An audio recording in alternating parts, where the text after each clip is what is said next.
Mais pour l'instant, c'est l'heure de notre conseil lecture avec Stéphane Place, comme chaque matin, depuis la librairie Mola à Bordeaux. Rebonjour mon cher Stéphane. Bonjour Lionel, bonjour à tous. Alors ce matin, gros plan sur un géant de la littérature anglaise, George Orwell. La ferme des animaux, bien sûr, mais aussi évidemment 1984. Ce sont des textes que l'on lit comme des classiques et l'on y fait souvent référence avec l'accélération des technologies numériques et le traçage qu'elles peuvent permettre. Et il se trouve, Stéphane Place, que George Orwell fait son entrée dans la prestigieuse collection La Pléiade.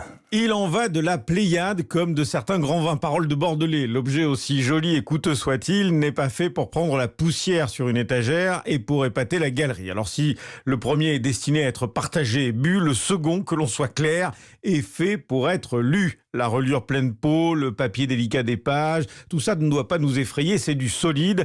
Raison de plus pour plonger avec gourmandise dans les œuvres ici rassemblées, en l'occurrence une partie de celles que nous a laissé l'incontournable écrivain britannique George Orwell. Et entre autres, le roman que nous connaissons tous, au moins le titre, 1984. Et comme pour tous les autres textes figurant dans ce volume, il est proposé dans une version très intéressante. C'est ce qui a plu à Sylvain Arestier, libraire chez Mola. Ce qui fait l'intérêt justement de cette édition Pléiade, c'est cette redécouverte du texte, c'est presque Orwell tel que vous ne l'avez jamais lu. Et en fait, le choix de la traduction, c'était vraiment de retraduire au plus près le texte d'Orwell, et surtout dans ses expressions, d'être au plus près de l'appauvrissement du langage de la société décrite par Orwell, de ce totalitarisme en fait, qui passe par la langue et par la parole. On redécouvre totalement Orwell, et je tiens à saluer d'ailleurs les éditions Gallimard qui ont eu l'intelligence de publier conjointement 1984 en Pléiade, mais de sortir aussi en version poche cette nouvelle traduction. 1984 qui est vraiment un texte qui a marqué plusieurs générations et qui est terriblement d'actualité encore aujourd'hui. Professeur de littérature, Véronique Béguin a participé à ce volume de la Pléiade consacré à Orwell. Pour ce qui est de 1984, c'est un livre qui est lu forcément différemment selon les époques. Maintenant, une partie de la population y reconnaît le trumpisme, enfin tout un tas de choses. Et d'ailleurs,